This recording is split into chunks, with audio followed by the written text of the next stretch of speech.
ঢাকা বিশ্ববিদ্যালয় নির্বাচনের পর মাথা এমন গরম হয়েছে, এখন মসজিদে ইসলামপন্থী এবং দেশপ্রেমিকদের উপরে হামলা শুরু করেছে।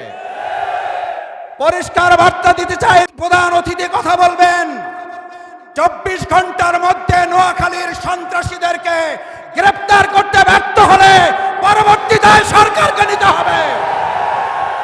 উপদেষ্টা যিনি স্বরাষ্ট্র উপদেষ্টা আছেন, যদি আপনারা মনে করেন দলকানা প্রশাসন হবেন, দলকানা প্রশাসন মানবে না জনগণ। দলকানা প্রশাসনের চরিত্র কি এবং তাদের পরিণতি কি? 2024 সালের জুলাই আগস্টে শুধুমাত্র শেখ হাসিনার বিরুদ্ধে লড়াই হয় নাই, লড়াই হয়েছিল দলকানা প্রশাসনের বিরুদ্ধেও। শেখ হাসিনাকে দেশ ত্যাগ করার আগেও দলকানা প্রশাসনকে পিলারের খাম্বার সাথে ঝুলিয়ে রেখেছিল জনগণ। আমি সেই পরিণতির দিকে প্রশাসনকে খেয়াল করার অনুরোধ করতে চাই। নতুন করে বাংলাদেশে আর কোনো দলবাজ প্রশাসন তৈরি হোক, যারা নোয়াখালী প্রকাশ্যে মসজিদে কোরআন চর্চার উপর হামলা করার পর এখনো কাউকে গ্রেফতার করতে পারেন না, তারা জাতীয় নির্বাচন সুষ্ঠুভাবে করতে পারেননি, দেশের মানুষ তা বিশ্বাস করে না। আপনাদের গোয়েন্দা তৎপরতা কোন জায়গায় পৌঁছেছে? একের পর এক জাতীয় গুরুত্বপূর্ণ স্থাপনায় অগ্নিসংযোগ হচ্ছে, দুর্ঘটনা ঘটছে।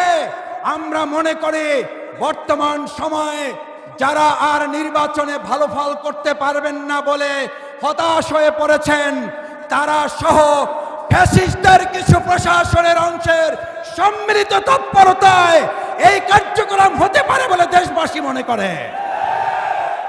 স্পষ্ট কথা বলতে চাই, এগুলো বন্ধ করুন, না হলে আবার জুলাইয়ের মতো আমরা রাজপথে নেমে জনগণকে সাথে নিয়ে প্রতিরোধ করে তোলা হবে, প্রতিবাদের আগুন জ্বালানো হবে, জনগণের অধিকার আদায়ের জন্য আবার জীবন বাজি রাখা হবে।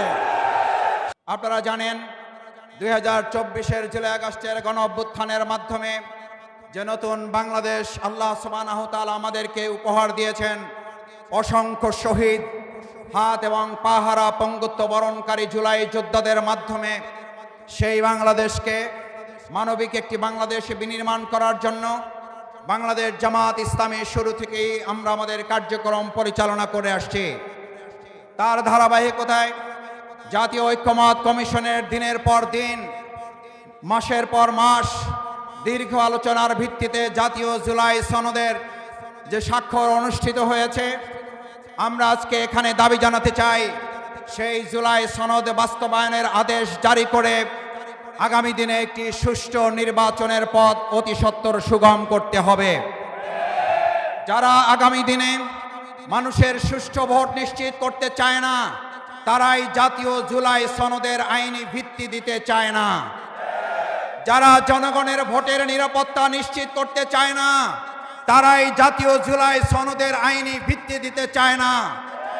যারা বাংলাদেশে আগামী দিনে একটি মানবিক বাংলাদেশ বিনির্মাণ হোক, তারাই গণভোটের মাধ্যমে মানুষের অধিকারের প্রতি তারা শ্রদ্ধা দেখাতে চায় না। যারা গণভোট চায় না, মূলত তারা জনগণের গণশত্রুতে পরিণত হয়েছে। গণভোটের বিরোধিতাকারীরা জাতির শত্রু, জনগণের শত্রু। আমার ভাই এবং বন্ধুগণ, আমরা গণভোট চাই কেন? আমরা গণভোট চাই পোস্টার লাগানো হলে আপনারা দেয়ালে দেয়ালে দেখবেন একজনের পোস্টারের উপর আর একজন পোস্টার লাগিয়ে দিচ্ছে। সকালে ব্যানার লাগালে দুপুরে ব্যানারগুলো খুলে ছিঁড়ে ফেলে দেওয়া হচ্ছে।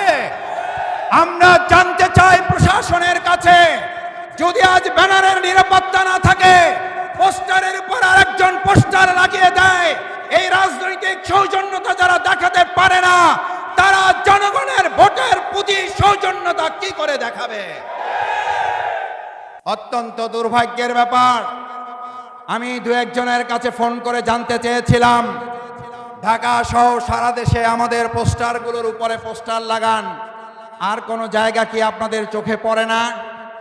একজন হাসতে হাসতে তাদেরই লোক বলেছিল, মাসুদ ভাই কি বলবেন, দুঃখের কথা, দলে তো এখন কর্মী নাই, ভাড়াটে সন্ত্রাসী এবং কতিপয় টোকায় শ্রেণীর লোক দিয়ে এই কাজগুলো করাতে হয়।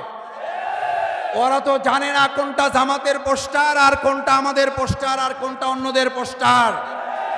আপনারা এই দেউলিয়াত্বের জায়গায় পৌঁছেছেন ঢাকা বিশ্ববিদ্যালয় নির্বাচনের পর, এই দেউলিয়ায় পৌঁছেছেন জাহাঙ্গীরনগরের পর, এই দেউলিয়ায় পৌঁছেছেন চট্টগ্রামের নির্বাচনের পর, এই দেউলিয়ায় পৌঁছেছেন রাজশাহী বিশ্ববিদ্যালয়ের নির্বাচনের পর। এখন জাতীয় অপেক্ষায় আছে, জাতীয় নির্বাচনের পর আপনারা জাতীয় দেউলিয়ায় পরিণত হবেন।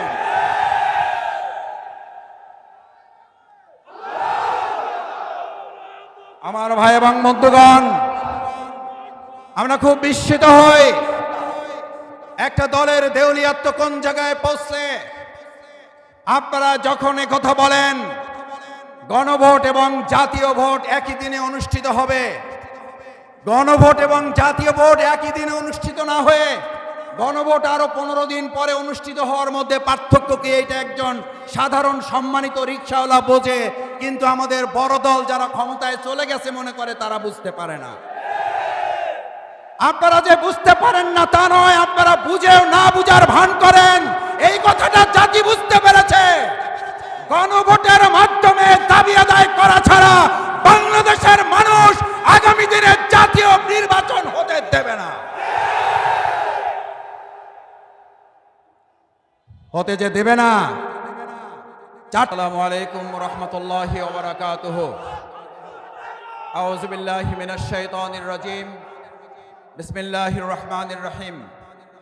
বাংলাদেশ জামাত ইসলামী কেন্দ্র ঘোষিত কর্মসূচির অংশ হিসেবে ঢাকা মহানগরী দক্ষিণ জামাত আয়োজিত আজকের এই বিশাল সমাবেশের সংগ্রামী সভাপতি অ্যাডভোকেট ডক্টর হেলাল উদ্দিন আজকের প্রোগ্রামে আর কিছুক্ষণের মধ্যেই প্রধান অতিথির বক্তব্য রাখবেন।